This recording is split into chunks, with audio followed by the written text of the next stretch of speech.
দেখেন তাহলে কোথায় নিয়ে যাই। আমি যদি নিজেকে আল্লাহর জন্য বিলিয়ে দিতে পারি, আমার দেহটা কে বানাইছে? এই জন্য কই বাচ্চা মারা গেলে, মানুষ মারা গেলে কান্না ঠিক না। মানুষ মারা গেলে কান্দে কিনা আমাদের সমাজে? কান্না করি কিনা? রাসূল বলছে কান্নাটা নিষেধ। কেন? কেন নিষেধ? এই যে বান্দাটা, তোমার যে সন্তানটা, এই সন্তানটা কি তুমি বানাইছো? এই সন্তানটা কি তুমি হাত দিছো? এই সন্তানে তুমি রূহ দিছো?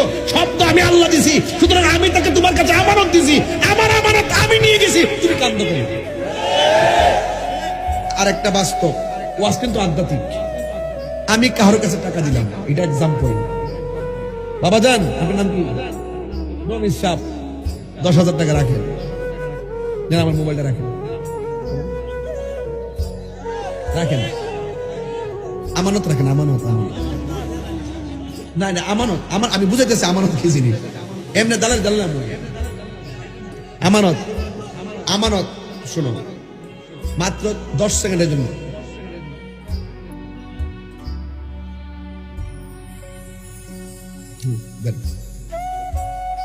আপনি কান্দেন কে? আপনার মোবাইল, উনি কানলে লাভ হইব? কান্দন যাইতো না। এই জন্য আল্লাহ বলছেন, বান্দা রে, তোর কাছে তোর সন্তান আমি আল্লাহ আমানত দিছি, তো আমারটা আমি নিয়ে গেছি, তুই কান্দস কেন? তুই না কান্দে যদি ধৈর্য ধারণ করে থাকতে পারস, আমি আল্লাহ তোর গুনাহ মাফ করে দেব। শুধু আমি তোর বলতাম না, যে আমানতটা আমি নিয়ে গেছি তারও কবরে আমি গুনাহ মাফ করে দেব। এটা বুঝছেন তো? এটা বোঝা গেছে তো? এই জন্য মানুষ মারা গেলে 3 দিনের বেশি সুখ করাই জায়েজ নাই। কথা কন না কেন?